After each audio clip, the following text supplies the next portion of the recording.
he was able to really rise to the challenge. He played great defense on Jeremy. And I would say that would be Mei Mei's biggest thing that he brought to the table is a physical defender, great rebounder, smart off the ball, playing team defense, and then great on the ball, shutting guys down.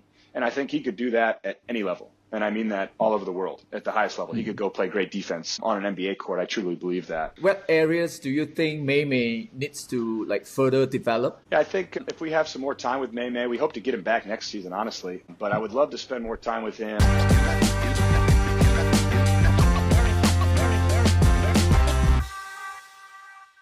Hey, Coach. It's been a long time. It's my pleasure to welcome you to my show. Thanks for having me, Jordan. Excited to see you, man. Before we dive into the details of your first season in the East Asia Super League, I have a quick challenge for you, Coach. Okay. I will let you introduce yourself like having an elevator pitch. I'll give you 30 seconds and you introduce yourself and your background. Okay, ready? All right, great. Let's go. All right, my name is Garrett Kelly. I'm from the United States of America. I grew up in North Carolina in a basketball family. My father played point guard in college. My mother was a dancer and a teacher. So I had a wonderful childhood. I was very blessed and grateful. And I got a chance to travel all over the world coaching basketball. And it's something that I'm really passionate about. I love the game. I love working with people. I love working with teams. Just really blessed and fortunate to be able to enjoy what I do every single day. That's perfect. You've been to Italy. You coached in Italy before, right? Yeah, I worked with the NBA basketball schools. So the NBA put on a series of camps all throughout Europe, and they asked me to lead their first Italian leg. So I did that for about 6 weeks and had an unbelievable time experiencing that culture. And we went city to city, 6 straight weeks, 6 different cities, 6 different kind of basketball communities around Italy, and got a chance to coach some really young players that were, I would say, more 8, 9, 10, 11 years old and kind of at the beginning of their basketball journey. And then in the afternoons, we got to coach some a little bit more teenage, a little more serious players that were starting to get into wanting to play at the high school and potentially the professional level. From the young kids to the teenagers and to the Black Bears as a professional team. This journey is amazing. Yes.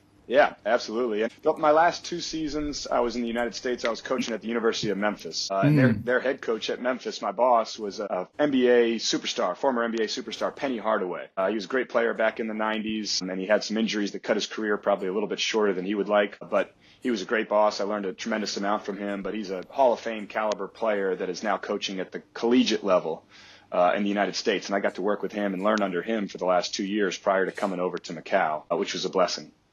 Well, that's cool. Working with Penny. Yeah. He's a superstar during my days at Penny and Shaquille O'Neal in the Orlando Magic. That's right. And then I think, in my personal opinion, he's got the best sneakers. I think he has the best line of superstar basketball Nike sneakers. I thought he was my favorite. I think it's Penny 2. Penny 2. Beautiful. I think it's Penny 2. Beautiful. Yep. Yeah, it's iconic.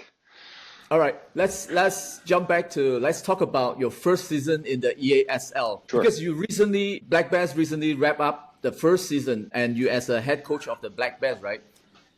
That's right. Tell us, Coach, what has this journey been like for you so far? It's been amazing. This is my first time ever being out in Asia and Southeast Asia specifically. And the EASL is a great league. It's a collection of the best teams from Japan, the Japanese B League, which is one of the best leagues in the world, really, outside of NBA and Euro League. I would say it's arguably one of the best leagues in the world. And then in Taiwan, we pull a team from each of the 2 Taiwan leagues. And then we go to Korean Basketball League. We play against the top 2 teams from Korea. And then the Philippines, we play against the top 2 teams from the Filipino Basketball Association. And then there's a team in Hong Kong Eastern, and then there's Macau. So we have this opportunity to go all around Southeast Asia and play against the very best of the best that Asia has to offer. And the only way to get into this East Asia Super League is if you were in the finals of your domestic league the year before. So this year we had Ryukyu, who was a Japanese B League, I think runner-up last year, but they were in the finals, and I think that was a game you guys got to see when you came to visit Mei Mei. But you just see it's as good a basketball as you can find. So my first season has been just a blessing. It's been a great journey to go around East Asia. Yeah, so it's been a blessing. It's been a learning experience for me. I've gotten a chance to see all these different regions and cultures around Macau and all the different basketball worlds that we've come in touch with. So it's been a great learning experience. I've enjoyed every second of it, and we had a great time with Mei Mei playing some pretty high-level basketball. We will come back to Mei Mei later, but what were some of the biggest surprises you encountered both on and off the court of the league level or the team itself? Yeah, I think the level of basketball is eye-opening. There's some very good players. Each team has their import players, so it's typically an American or European that comes over out to Asia to play. But because it's such a far distance and because these are really well-established leagues and clubs, it's high pay, but they're very demanding. It's a little bit different than Chinese Basketball Association, where they're kind of a little more bringing players in, sending them out, bringing them in, sending them out if they don't perform. I feel like the East Asia Super League teams really take their time to invest and do their research so that they're bringing really high-level professional players. So I think what you get is really smart, really established pro players. You're not getting a 20 or 21-year-old young player that's kind of learning his way as a professional. You're getting 28, 29, 30, 31, 32-year-old players that are established in their ways. They're very strong. They're very smart. They know how to use the officials. They know how to run plays and execute. They understand time and score. So it's really high-level basketball, I would say, on the court. There was a couple games where we weren't quite ready to play, and we got beat because, we didn't have on our toes as much as we needed to be. So you really have to be ready to play. The EASL is only 6 regular season games, so it's kind of spaced out throughout the year. For us, it was really like a Super Bowl. Every game is as big as a game as we could possibly have. So there's a lot of preparation that went into it. Off the court, I think you just run into some cultural differences. Here in Macau, the basketball gyms are controlled by the government. And they've been great with us. They work really well with us, but they're just they're not used to having a professional team in Macau. So at gym time, we'd have to rent. Every morning, you have to get online and rent the hours that you want for the court. If it's booked up, then you got to go at a different time. So you kind of had to be flexible with some of our gym time. You couldn't use a whistle at practice. We couldn't play music. You couldn't really hang on the rims. There's a lot of rules with the government because they want to protect their facility, which we understood and we respected. But just you run into some differences. It's not like we just say, hey, we're practicing every day at 10 a.m. and we got the gym all day and you guys can come and go as you please. Now you have to be very specific. You have to be very organized. So just running into some of those off the court kind of operational logistic issues, but it's just stuff you learn about and you deal with, and you just kind of have to be agile and kind of go with the flow. Yeah, I totally understand that because I was there 3 times in Macau, and then the court issue, I was like, wow, they really have these kind of rules. That's kind of they're shock for me as well. Yeah, they're serious about it, but it's also a tribute. I mean, it's the reason why that the gym that you came to, it's called the Mungha Gym, and it's beautiful facility, and I think it's maybe 10 or 15 years old, and it looks like it was built yesterday, and it's because they are so meticulous about how they take care of it, which is a good thing. But I think as we start to establish ourselves as the Black Bears and as the team in town, we're hopeful to kind of grow a relationship with the local government and the sport association here and kind of let them know that we're here to stay and we want to help. We do a lot of clinics for the youth, and maybe we could find a way to get a little bit more access to the gym time. But that was a unique challenge that I knew about coming into it, but until you get there and see it, you realize that how serious it is. But it was a fun challenge. Yeah, but you talk about like the clinics at the schools, but I saw it firsthand. Like you guys have put in a lot of efforts, like building the culture, building the relationship, like the community, give back to the community. That's great work. Great work.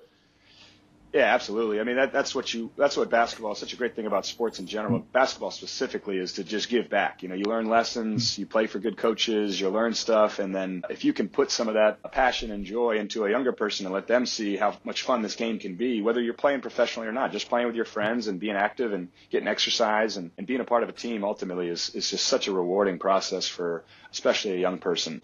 It was a great thing for us to do. Mei Mei was phenomenal going into the schools and teaching shooting. He did 3 or 4 shooting clinics. And you're a big basketball guy, that when you meet somebody as a young person, ages 8, 9, 10, 11, these are really formative years for your brain and for kind of your spirit to attach to things that you really care about. I know it's when I fell in love with basketball, and when you meet somebody that's a professional or doing it at a high level and takes the time to spend with you to teach you something simple like how to shoot properly. And Mei Mei is such a good shooter. If he can give that gift to 3 or 4 or 5 kids, they're going to have those lessons forever. They're going to remember that time they spent with Mei Mei. And And if they go on to be a good player, they'll remember that's one of the reasons why is they kind of caught that bug or that passion at a young age from the right person.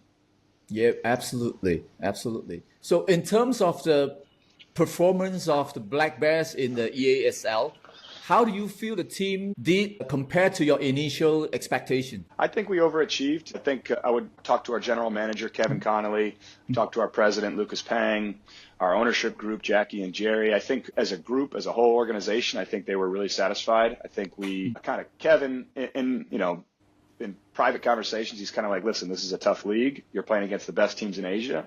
They have, sometimes 5, 10, 15 times the resources that we have from a financial standpoint, from facilities, from access to players and roster building. If you can get 1 win, we'd be happy. If you get 2, we'd be thrilled. Anything outside of 2, and you're overexceeding your expectations. So we finished 3-3. I think everybody was really pleased. We just narrowly missed out on the Final Four. We got basically as close as you could possibly get. It came down to a game between Morocco and New Taipei. So we didn't quite get to the playoffs, which I would have liked, especially as they announced about 2 or 3 weeks ago that the Final Four for EASL is going to be here in Macau. And it would have been an awesome opportunity for us to be in the Final Four in our hometown, kind of as the host, so to speak.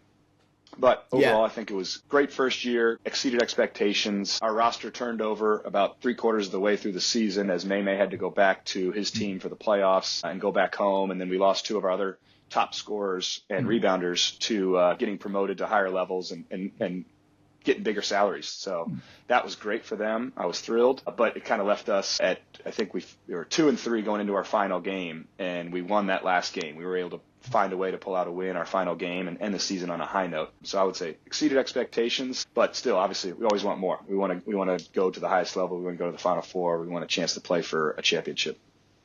Well, this first season, it should be like a learning curve or a very valuable lesson for the team. It's a stepping stone for the next season. That's right. And I think what we really wanted to do between Kevin and Lucas and myself was we want to create an environment where players want to come play for us. It's very player first here. We try to take care of them as best we can with their accommodations, their apartments, and Macau's a nice place to live, as you got to see. There's a lot of diversity. There's a lot of culture here. It's a small community, but it also has these kind of high-end luxurious casinos and this whole different side to Macau. But what we wanted to do, Kevin and Lucas and myself, was create an environment where players want to come play for us. They're going to be highlighted. They're going to be featured. They're going to develop. They're going to be put on a stage where they could showcase their skills. So I think we accomplished those things, those kind of more cultural environment building, program building. We did a lot of that. We reached out into the community, as you mentioned earlier. We did about 25 clinics, the ones that you saw where we went with Mei Mei. We did probably 20, 25 other ones, and really had a big impact. And I think we're starting to win over the hearts and minds of the Macanese people here. That's cool. And anything that stands out as a highlight or a turning point for you? I think the game at New Taipei, we lost our first game of the season at Morocco in the Philippines, in Manila. And so, we have 5 games left now at this point. That's our first game. We get 5 more for a total of 6 EASL games. So each game is so important. And that first game, we didn't have Mei Mei. He wasn't here yet. And we had a couple guys that had just arrived fresh off of a long flight. They hadn't played together. They hadn't really had time to gel together. So that first game was kind of just a tough one to play, and we lost. So that our second game, we go to New Taipei, who is Jeremy Lin. They have a great program, unbelievable facility. They're kind of like, I would say one of the top programs in all of Asia in terms of their resources and their brand. And then they have a former NBA player in Jeremy Lin, who's great point guard and player. So that was kind of like, all right, we're 0-1. We're going on the road against the best team. We just got Mei Mei to join the team, and we're kind of learning what he's capable of. It was only a few days after you guys arrived, really. And that would probably be our turning point. We won on the road. We're kind of trading punches with New Taipei back and forth. And then the fourth quarter, we just extended it. Mei Mei just kept getting stronger and playing better. Our point guard, Damian Chong-Ki, made a couple 3-pointers. Jennings Luang made a couple 3-pointers. Will Artino and Jean Tal Silla kind of closed us out, just being great athletes, great players. And so we kind of went from a 2 3-point game to up by 16 or 17 with like 2 minutes to play. And it was like, oh shit, we just got a big road win against one of the best teams in all of Asia and kind of put our name on the map. So that was probably the turning point where it kind of was like, we're looking around the room now and we're saying, hey, we got a pretty good team here. We could do something special. Let's try to keep this together and keep it going. So that was early in the season. It was really helpful to get a big win and then use that momentum into games against Ryukyu and Busan and kind of carry us through the next part of the season. That was a really impressive win. I mean, in Malaysia, it's a buzz, for all the fans, because Mei Mei play for the Black Bears, right? And then he got a chance to play against his childhood idol, Jeremy Lin. Yep. So it's a big buzz. Even when he joined the Black Bears, we have a buzz around this. Wow, we finally have players who can went outside of Malaysia and play as an Asian import in one of the biggest stage in Asia. So my question is, Coach, how would you describe Mei Mei's performance when he was with the Black Bears? He was excellent for us. I really love Mei Mei. One, as a person, he's just a really sweet, thoughtful guy. He's very quiet. He's very stoic. But he just, when you talk to him, he looks you in the eye. He listens to you. He really cares about being a part of the team and his teammates. He's very respectful. So I just loved him as a human being. But as a player, some people are just built differently. And Mei Mei, you get around him and you see, maybe on paper his measurements, I don't know if he's 6'1", 6'2", maybe close to 6'3". I don't know what he would be in kilograms, but he's maybe 200, 205 pounds. But when you get next to him, you see he's a big dude. He's got big bones. He's strong. He's very sturdy. He's a really good athlete. So when you're at that level physically, you can really go onto any court.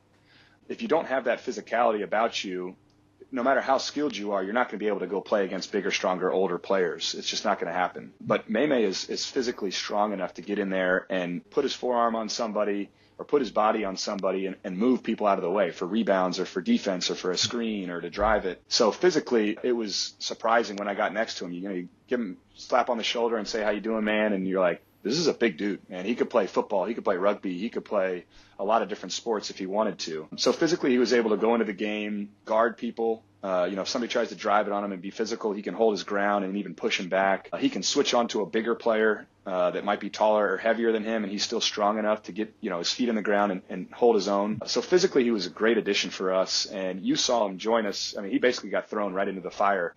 What we say in America, he got thrown into the deep end of the pool.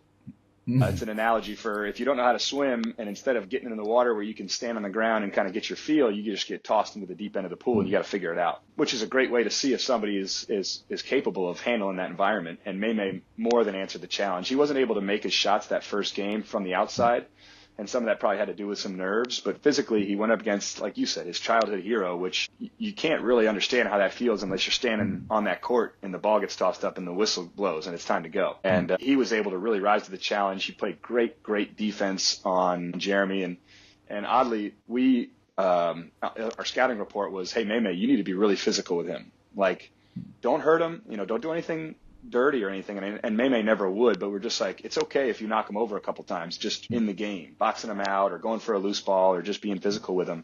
And Mei Mei did. I mean, he was, he took a foul early where he just bumped him and knocked him over and, helped him right back up, and it was all love. It's all competition, but Mei Mei's gifts on defense really is his physicality. He can just wear on you. And I think you didn't see it early, but then at the end of the game, you start to see Jeremy just either not wanting to go, passing it off and saying, I don't want to do it anymore, or just not having his legs to score at the end of the game. And that was because Mei Mei was so physical with him throughout. So he was tremendous. And he wanted to do that too. A lot of players don't want defense. They want to shoot. They want to do the things that looks, good on a highlight reel. Mei Mei wanted to play defense. He wanted to rebound. He wanted to kind of be that glue guy that's on the team that holds everybody together. So is that his most valuable strength to you in your system, like his defensive ability? Yeah, I think a lot of the offensive stuff, we talk about concepts and how we want to play. And then we play a lot in practice and we just empower the guys to be aggressive and make plays. But the defense and the rebounding is really what wins. And if you don't have guys that, one, want to do it, and two, are physically capable of doing it, it's going to be really hard to win games. You better make all your shots. And I know that's never going to happen. So I would say that would be Mei Mei's biggest thing that he brought to the table is a physical defender, great rebounder, smart off the ball, playing team defense, and then great on the ball, shutting guys down.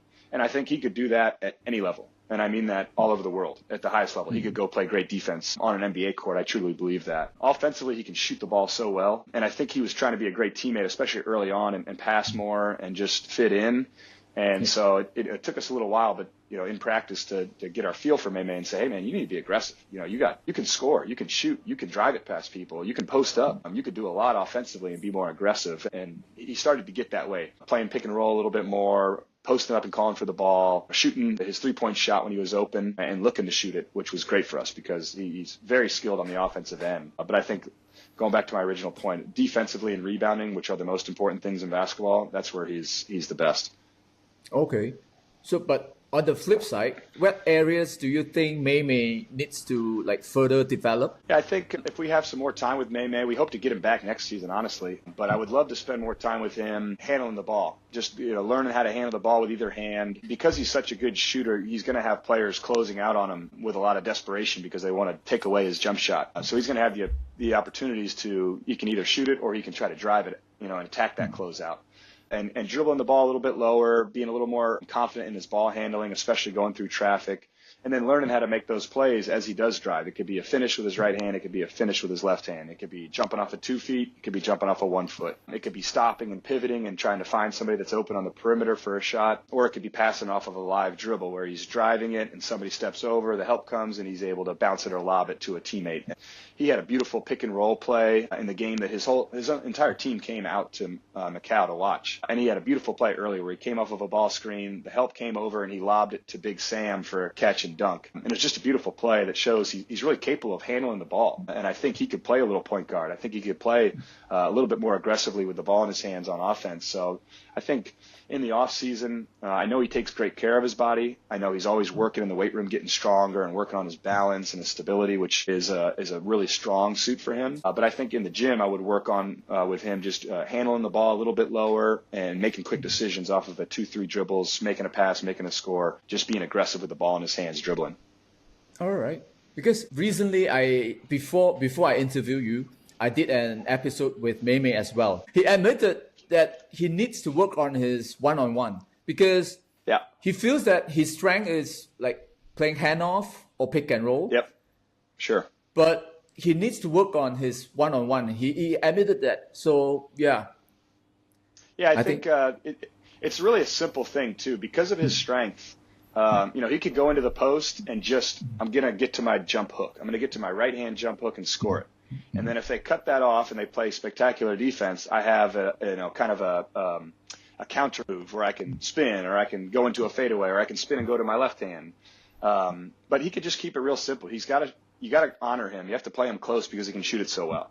So now he's going to have somebody close to him. Now what do? You use your strength. You get to your right hand and try to score. If they cut you off, you spin back to your left. And just simplifying, and then you can build off of that is what I would work with Mei Mei on. It's kind of it's almost like a foundation. You start with simple, and then you add counter, and then you can add other counter, and then you can build off of that and grow. But because of his strength and because he's kind of so low to the ground and sturdy, he's going to be able to get what he wants. So I agree with Mei Mei's assessment of himself, and I think it's really healthy that he's able to look at himself and say, what is it that I need to get better at? Where are some areas that I struggled? Let's attack those this off season so I come back next season as a more complete player. And it's a very professional approach, which doesn't surprise me with Mei Mei. Do you think Mei Mei is good enough to play in EASL in this level?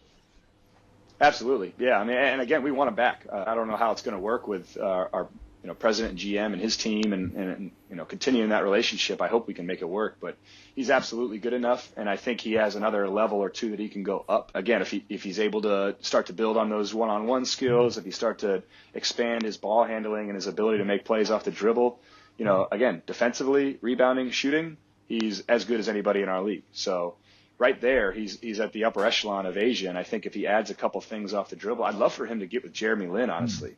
That would be a really cool thing if somehow those two could connect, even if it was for 1 or 2 days in the gym, just, Mei Mei tagging along and learning how Jeremy goes through his progression for ball handling and scoring off the dribble.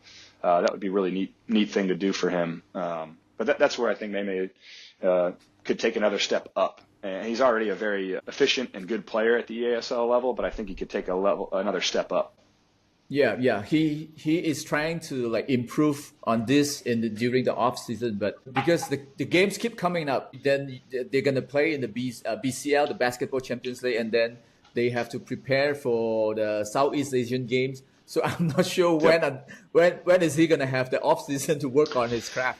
No, yeah, you're right. It's difficult. There's probably not going to be a massive dead period where it's just him by himself with a chance to go in the gym and work. And even if there is, that's kind of a good time to hit a reset and actually, get some rest and let your body heal a little. But I would encourage him really it's just micro doses. You're doing 10, 15 minutes before practice working on some certain moves and drills. And if you do 10, 15 minutes a day, 4 or 5 days a week, you can add that up. And over the course of 3-4 months, you might be able to add something to your game as the season goes, rather than saying, I'm not going to touch it until the season's over and then I'm going to add this new thing. He can kind of progress and add on to it as he goes. That's a good suggestion. I definitely will tell him about it. Yeah, I hope I can keep in touch with Mei Mei. I'll always follow him on Instagram and comment on things like that, but hopefully we can chat this summer and then stay in close contact.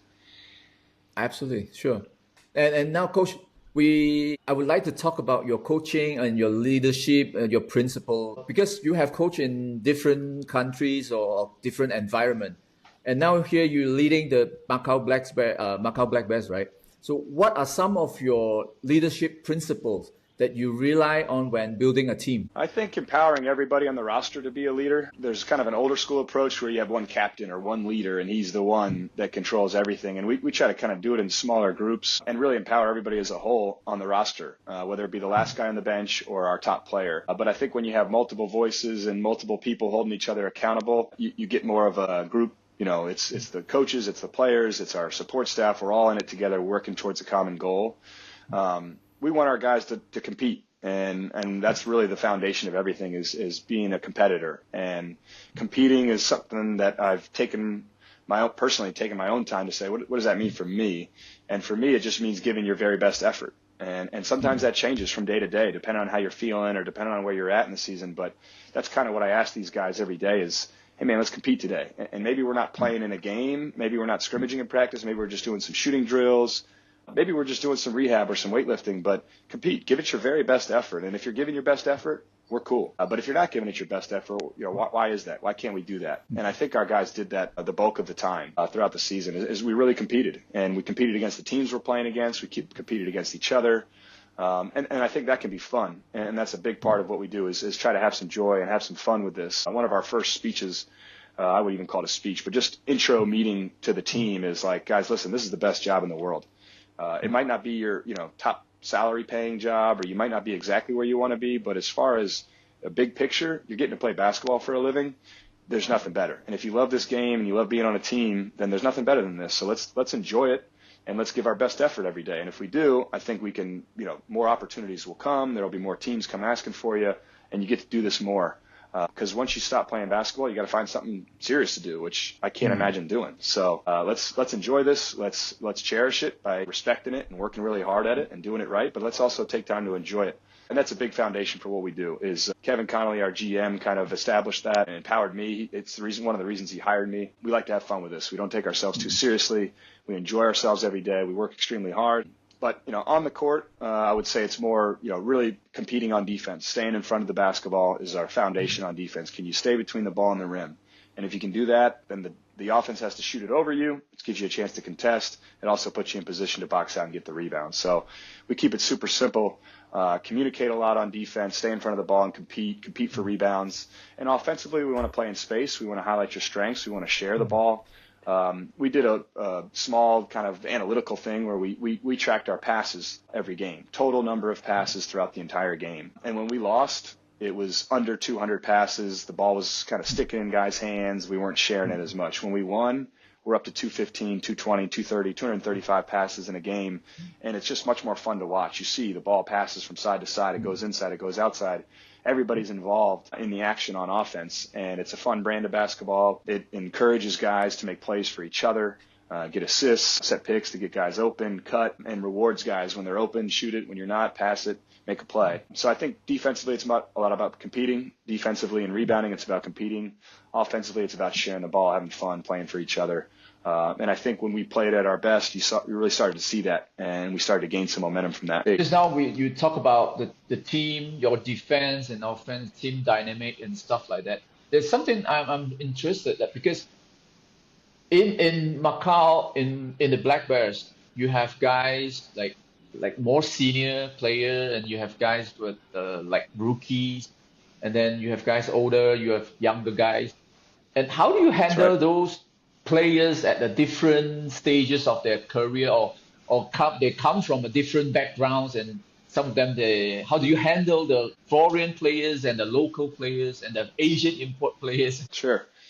I think, first of all, you treat them like human beings. You take care of them. You spend time to get to know them and what is it that they're trying to get out of this experience. Some guys are, like you said, a little bit later in their career, and they're looking to get another job or to go to a higher level or kind of to keep their career going. There's younger guys that are just getting into playing professionally, and they need to learn how to be a pro. They need to learn how to take care of their bodies. They need to get to their second year and third year so they can start to have opportunities to move up. So I think it's just taking the time to get to know each one as an individual, helping everybody understand as a group that, as we rise and play well, everybody's going to get more opportunities out of that. So to create a common goal, but also to take the time to understand the individual and what it is that they need in order to help their career. So we do that a lot in the recruiting process. When we're going out looking for players, we're looking for guys that understand that want to buy into that and that want to be helped. And I think we had, we talked about our expectations for the season earlier, but, we also had, Mei Mei came and played well. I think he got better, and then he went back to his team. Will Artino moved up to a league and got a much better contract and is able to take care of his family even better. Gene Tausila moved to Mongolia for a team in a similar situation. He, significantly out-earned what his previous contract was. So, those are opportunities where it's sad to see those guys go, but they said, hey, man, thanks for doing what you said you were going to do. You said you were going to give me an opportunity. You said you're going to help me get better and put me on a platform where I can showcase my skills so I can get a better contract. And we did that. We accomplished that. Yeah, to answer your question, everybody's a little bit different. Big Sam Degara is from Malta. Gene Tausila is from Miami, USA. Mei Mei's coming from Malaysia. We have Chow and Benson and Macau Mike, all from Macau, local league here, and Sammy. We have Damian Chong Keys from USA. His grandfather's Chinese. And, we have these different people from different parts of the world that are all at different stages of their career. But if we have one common goal as a group, we're all working towards that. And then each individual has their own path that they're on that we're trying to help them showcase their strengths, improve some of their weaknesses while they're with us so that they can get more opportunities. Yeah, it's like not to say like the stepping stone, but it's a great platform for them, like to show off their skill set and then like get a better chances somewhere else. Exactly. And I think, we talked about it a little bit, but there's only 6 EASL games. So there's a lot of time in between those games. Now we play a local league. We're in our local domestic league here in Macau. We're in our championship game. It's a best of 3 series. We won our first game of the series and we finished our regular season undefeated. So we're about to wrap that up, but that's a 10-15 game season. We play some games in the Asian tournament, maybe 10-15 games there as well. So there is a lot of time between the games, and that's an opportunity, for the player to come in the gym and work at their skill set. And that's kind of like what we talked about with Mei Mei, kind of incrementally adding stuff as you go so that, you could start the season with game film from game 1 and be able to do X and Y. And then by game 6, you'll be able to do X, Y, Z, A, and B. You've added to your game throughout the season, and you can show visual proof from game to game and some growth, which allows guys to move up and add to their career. So I totally agree with you, and I think it was, again, something that we're proud of doing here with our program.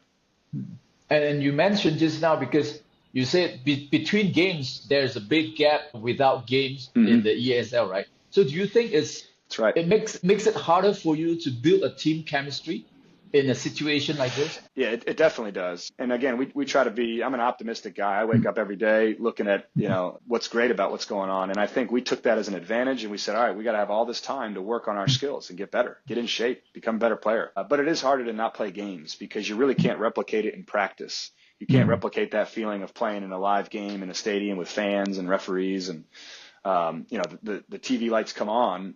You can't replicate that in practice. We can compete all day. But it's not the same. I think moving forward into the future, we're going to try to get into another league, potentially in the Philippines or somewhere similar where we can play a normal season and get more reps so that when we come to these EASL, big elevated games that we've had a bunch of scenarios in live action where we've learned from each other. But it is a challenge, and it was something that took some time. But it forced us to really focus in on those EASL games and really learn from every mistake and everything that we did well in order to take it over to the next game. Yeah, that's what Hong Kong Eastern is doing, that they're playing in the PBA in the Philippines. Maybe Correct. next season. Yeah. Yeah, that's the goal. We're kind of a package deal where the two of us come over from the greater Bay Area here in Macau, Hong Kong, Guangzhou area. We come over to the Philippines and compete in that league, which is very good basketball, and it would give us a chance to play 20, 25 more games. And again, you just learn, those situations, you can try to draw them up in practice and say, okay, there's 2 minutes left and we're down 5, or, it's a tie game, or we're going into the fourth quarter and we're down 6. We got to make a comeback. You can try to do those things, but until you're in a game, and you feel that pressure, that's where you learn the best. So we're hopeful to get kind of as our program grows and as our team grows and develops, we're hoping to add some of those things as well.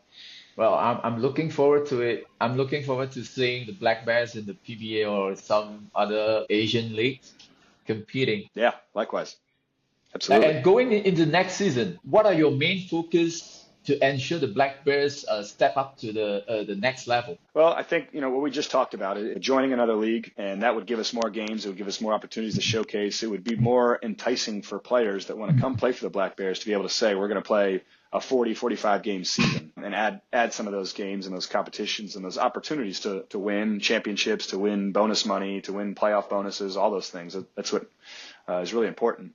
So I think that's one major factor. I think us continuing to build in this community, our relationship with the government and the sport association, our relationship with these gigantic casinos that are here that need to share some of their profits with the community and give back. And it could be through sport and education and exercise and some of the initiatives that we've started. I think on the court, honestly, we're looking to get some of those guys to come back. I think we had a small window of 2 or 3 games really where we had everybody together. It was at New Taipei Kings, which was a great road win. It was home against Ryukyu, who's arguably a top 5 team in all of Asia, that we lost and had 2 chances to tie the game at the buzzer and really played well enough to win that game. We just didn't quite close it out. And then home against Busan, Busan Aegis, which is the Korean Basketball League champions. They came into town with Deontay Burton, who's an NBA caliber player, and a really good team that they had, and we beat them. So I think I think that window of time, we went 2-1. We played some of the best teams in all of Asia, and we proved that we can win on the road, we can win at home, we can draw fans, we can play at a caliber of basketball that's good enough to compete at the highest levels in Asia. And I think that team, from what we've talked, they all want to come back. I think Mei Mei had a good experience. Our point guard, Damian Chung, he wants to come back. Jintao Silla has messaged us and said, hey, man, I want to come back with you guys. If we can add to our ownership group and add to some of our sponsors and create a compelling offer. Will Artino wants to bring his family back to Macau. Sam DeGara wants to come back. We want this group to come back and play again together, because I think they all saw, hey, we're capable of winning the EASL if we got this group together with enough time to practice and compete together. And the EASL has, $1 million bonus for the champion. And it puts you on the stage of one of, if not the top team in all of Asia. And who knows what opportunities come off of that. So I think this group that we had last year all saw what we're capable of. They saw the potential. And I think if we improve a couple little things as an organization and continue to grow, we can bring a lot of that group back and do something pretty special here. So that's what we've talked about. That's what we're working towards. But ultimately, we got a good program. We got a great city here in Macau, a great region that you can come spend time in as a professional player. It's a great platform to play at the EASL. So I think we've got a lot of things to look forward to and to build off of. So now is our second to last section. I just have some fun Q&A with you. All right, Let's go. Okay, Coach, what's your favorite pre-game ritual? I think we like to listen to some music. We like to relax. We create kind of in the locker room, the coach's locker room, where the players get taped, and we got music playing. Kevin and I are having fun. We're telling jokes. We're talking about the game. We're able to kind of mix in some casual fun talk, but also, hey, we should do this, or let's think about, trapping this, or, adjustments to the game plan. Sebastian, our trainer's in there. The players kind of come funneling in or out. It's a chance to kind of meet with them in a private setting while they get their ankles taped and get, treatment before the game. But yeah, I think it's more of just creating a little environment for players to feel comfortable coming in and saying, hey, I got an idea, or I want to try this, or kind of an open forum that we created. Do you have a superstitious ritual, something like that? Not so much. I think it's just more just taking our time, going through the game plan in extra time. Usually I eat an apple. I don't know if that would be a superstition, but I eat a green apple. Just makes me feel good. It gives me something to do. And usually you're a bit hungry, so that's helpful there. But just kind of talking, getting ready. It's more creating a loose, casual, fun environment that people can, be excited about getting ready to go to compete. All right. And your biggest idol growing up? Basketball-wise, your basketball idol. Basketball-wise, I think probably Steve Nash, Chauncey Billups, Jason Kidd. I was kind of growing up watching those point guards that were really smart. They could shoot. They wanted to make their teammates better with the pass, and they kind of controlled the team. And I was never a player like that, but I just respected that style of player the most, and kind of their leadership on the court, getting the best out of their group, and really doing it through passing. Definitely capable of shooting, but doing it through passing and sharing the ball. I thought that was Steve Nash, Jason Kidd, those guys playing real fast. Chauncey Billups being more of a late game performer, but just point guard leader. Those are the guys that I kind of made me really fall in love with the game. Ray Allen as well. I got a chance to meet him this past year, which was really neat. But just him shooting the ball and being a professional was really cool too. Ray Allen, pure shooter. Yeah, pure man, and just the way he carries himself. He carries himself like the consummate professional. He's always looking sharp. He's always, smiling. He always looks good. He's always taking care. He shot the ball so well that it was just neat to watch. And your favorite spot to eat in Macau? Macau, there's a bunch of great places. There's Portuguese restaurants, there's Chinese restaurants, there's Macanese restaurants. There's an old, it's more of pub food, but there's a place, old type of tavern where we would, take their players to. It's kind of like an expat pub restaurant where a lot of people that are visiting Macau or living in Macau come to kind of commune and hang together. That would be a place that we go to. Kevin and myself, a lot of our players will bring them out there to have a meal and hang out and just casual place to talk, sit outside and have a nice meal. Yeah. And your favorite food in Macau is still the American food or Chinese food? Italian? No. I like Japanese food. I love all that stuff. There's a great sushi restaurant here that has Japanese sushi that's phenomenal. The Portuguese has got really interesting food. It's kind of Spanish, but it's also kind of not. They have some great stuff as well. But I love it all. I love to eat and I love to experience different cultures. All right. And if you had one word to describe Mei Mei potential, what would that be? One word to describe his potential. Man, that's hard to do. I don't know if I could find one word. I think just solid. And that doesn't sound like a great one, but when you have 5 guys that are going to try to win a championship, every single guy, you can't have a weak spot out there. And Mei Mei is just so solid. He's so solid as a person. You never see him get really excited. You never see him get down on himself. He's just solid. He's physically solid, and he's just solid, reliable. He's going to have the same attitude. He's going to have the same, he's going to bring the same energy every day. He's going to be the same type of person every day, which is really important as you try to build and grow. All right. And outside of basketball, what is your go-to hobby? Hobbies, I like to compete. So I have a lot of energy. I see myself as really a big kid. So I like to, it could be golf, it could be pickleball, it could be football, it could be soccer. I like to go play and compete, and that's just what's fun to me is competing, trying to win, working with teammates or going against somebody. I think it's just fun. So I try to compete as much as possible, and it could be basketball too. But I like to, off the court, I like to do other sports, other games, and just have a good time. All right. Thank you, Coach. Thank you. So thank you very much, Coach Kelly, for this fantastic episode. Thank you for your sharing. And do you have any final words to share with the fans in Malaysia or in Macau? No, just thank you. Thank you, Jordan, for having me on your show. Thank you to the fans of Malaysia for supporting Mei Mei and then his team and his club for allowing him to come play with us. We had a great time with him. We love Mei Mei. We always will. And I always watch his games and keep close tabs on Malaysian basketball as a whole because I see how much passion there is there for the game. And I love that. So I'm just happy to help in any way I can. And I'm grateful for having me on to talk to everybody.